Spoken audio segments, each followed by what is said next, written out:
Hello, I'm Tracy Diane. Welcome to my channel. If you want, please subscribe to my channel if you want to see more, and press the up button for if you like it or not, or that you gotta like it. I got a special guest, my sister Terry, Hello. and we're going to talk about the Jeffrey Dahmer uh, movie. Yeah, our TV show. Uh, Yeah, story. and we just watched the Golden Globe, and Evan, what's his name? Um, Evan Peters. Evan Yeah, he Peters won. was the actor. He won the best actor for the role. And there's a controversy out there right now because of the families are not too happy that, well, for one, they weren't happy that they didn't acknowledge the family Oh, I hadn't heard that. when Okay. he accepted his speech. Oh. But the thing is, they only have a certain amount of time Right. to put things like that out there. Yeah. But once they get their awards, they go backstage somewhere and have interviews. So he might have mentioned them in an interview. I bet So he did. so I wouldn't. I don't think he's a guy who would not acknowledge something that horrible. Right. I mean, it's unfortunate for that we're having a discussion like this, but it's out there, and I think it's great to have a show like this so we can understand what makes a person does what they do, and that's what I've always liked watching movies like this, so that if we would ever come across somebody with the same similar stereotype Right. or Warning warning signs. signs, Yes. and we Red just say, flags. oh, red flags. It's like, Yeah. take it slowly. I mean, you can't really say everybody's going to be a Jeffrey Dahmer, Right. but you want to be very, very take it slow. Yes. You can't just jump in and go to his house the minute you meet them. Yes. Get to know him long before, like a month or more. Mm-hmm. Absolutely. Absolutely. Yeah, and that's why Tracy wanted me to come talk because we both watched it separately, and Yeah. we said, have you seen this? And oh my She's gosh, also a psychologist. I thought it'd be kind of nice to have some kind of that kind of background to yes, analyze. Or I know it's such a long time since we saw the movie, and but you have some ideas. yes, I do. Well, and speaking of red flags, but I am a retired school psychologist, so I worked with school age children, and one of the most consistent red flags and warning signs of mental health issues in children is cruelty to animals. So when we all watched his father kind of try to bond with Jeffrey over finding dead animals, roadkill, and cutting them apart and pulling out organs and looking at those, and then when he started hurting and killing animals on his own, that's just one of the main classic red flags of mental health illness in children. Okay. And then they also kind of mentioned that when his mom was medicated throughout his pregnancy. Oh, pregnancy, yes. Is that you think that's that's That's a possibility. I mean, medication is not my expertise area, but certainly, I was more focused on the terrible divorce they had. That was hard on him, and then he was left alone for months in the house and put back and forth from the mother to the father, and the father was rather odd, and he had a lot of challenges and struggles as a child that add to having some issues. Yeah. So, of course, being gay during that time, I suppose. Right. That was that didn't help much either. I'm sure that didn't So help. I wonder maybe when he try to kill people. That his way to try to control his issues and try to hide it. And Yeah, definitely hide, I think, and he seemed to struggle with his sexuality, and certainly his dad did, and um, the violence that it came out from that. I also think racism was huge here. I don't think he got away with so many killings when the lady next door, who happened to be black, and it was Niecy Nash, and she was nominated.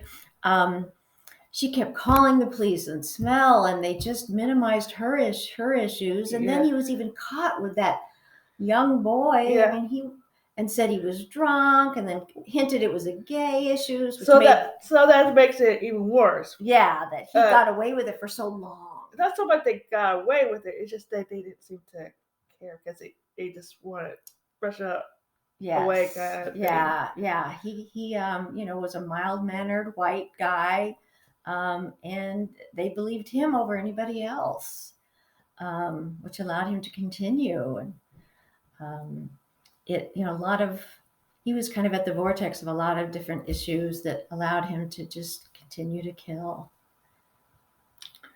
So, is there programs for here for someone like that now? I think schools have gotten much better at providing services. There's school psychologists, there's school social workers and counselors in the schools now, and we're looking for signs of kids who need help or have challenges. And I do think we are much better at predicting, but again, I think we have similar issues as the police do. You can't say, well, I think he's a future serial killer.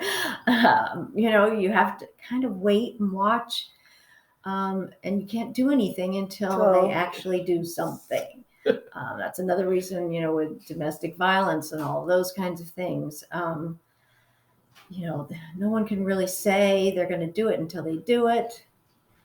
And it's very difficult predicting human behavior. But we do know some of the red flags.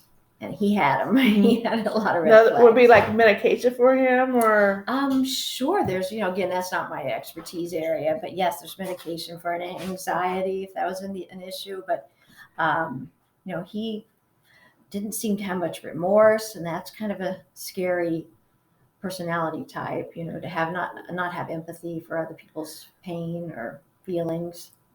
he seemed to. Well, based on the movie, he seemed to be aware of what he's doing. I think so. Maybe he just can't control his urges, whatever that right? is. Yeah, no. Because there are times there's like a little hint, maybe he does care, but he just does not know how to control the urges, or don't know why he does what he does, and yes, maybe if he had a counselor to try to talk through it, maybe he wouldn't have gone as far as he did. Yes, he definitely needed someone to talk to, and if I remember right, he was sort of flat affect through the whole thing. He was usually pretty contained, kind of even keeled, in his personality. He got mad a couple of times, but most of the time he was sort of flat. He wasn't animated, engaging, and yeah. Where did they say he's autistic? I almost wonder. There's autistic vibe about that. Yes, too. There was, with that kind of robotic speech of his, and lack of facial animation, and he didn't have good eye contact with people, and he had seems like social anxiety, trouble making friends. So he had some signs. I don't know if autism now is much more known about and is on people's minds more so than it was back then. Certainly. Now, I was just back to his mom. She seemed to have some issues.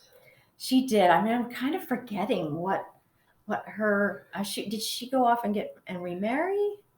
She got married, but when she was having some kind of mental issues. That's why she was taking medication. Oh yeah, she was taking a lot of medication. So there must be a genetic thing going there. Yep, I think there could be a genetic component to his mental health concerns.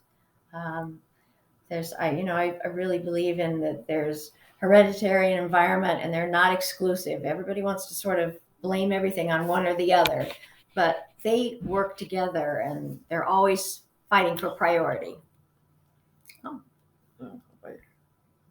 Okay. Yeah, I was saying hereditary environment, I think, are always fighting for priority, and that it's never just one or the other. They're very much involved with each other and how we turn out. Mm-hmm. And did you like the movie? I did. I liked the TV series, I guess, or was it a movie, or was it? I think it was on TV. It was a series because it was several days. Yeah. I did. You know, it was. I was uncomfortable sometimes watching it. I think that's the whole point. I mean, yes. Of course, you have to be. Yes, you should be uncomfortable watching that. If you felt uncomfortable, then there's something wrong. Well, yeah, and these people, these serial killers, have people that follow and they have groupies, and remember that people wrote to him in prison, and there's some people that are just attracted to that. Well, he's a celebrity now too, so that's a spark there, right? Celebrity status, and guess they're all wanting to be the GOAT of serial killers, the greatest of all time, and I think he seemed to thrive on it sometimes in the show. Yeah, I mean, he didn't seem to have a lot of joy or a lot of compassion for something. So this is something that was able to was a positive thing that he got out of his life. Right, I agree. I hope people watched it and learned from it, not just seeing it as salacious entertainment, but try to understand how that happens. Yeah, and I know there's a controversy because the parents are not of the victims. I mean, they're not too. I'm not so sure if they're happy with the movies like this, but again, I think, and sorry for all those who were involved or had lost their families. Right, absolutely. But we want to make sure that something like this never happened again. Absolutely. And then that's the whole reason why we want to see a movie like this and talk about this. I mean, yes, it brings dialogue to the problem with mental health. I agree. And racism. Yes, so many issues were involved.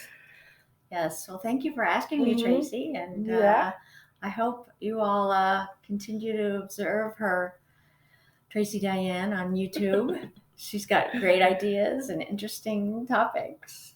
She's a sister, so big sister, the older sister. Thank you. Thank you for joining me. You bet. You want to do it again sometime? Sure. We'll find a new topic. Okay, great. I'll talk to you later. Bye. Everybody like us.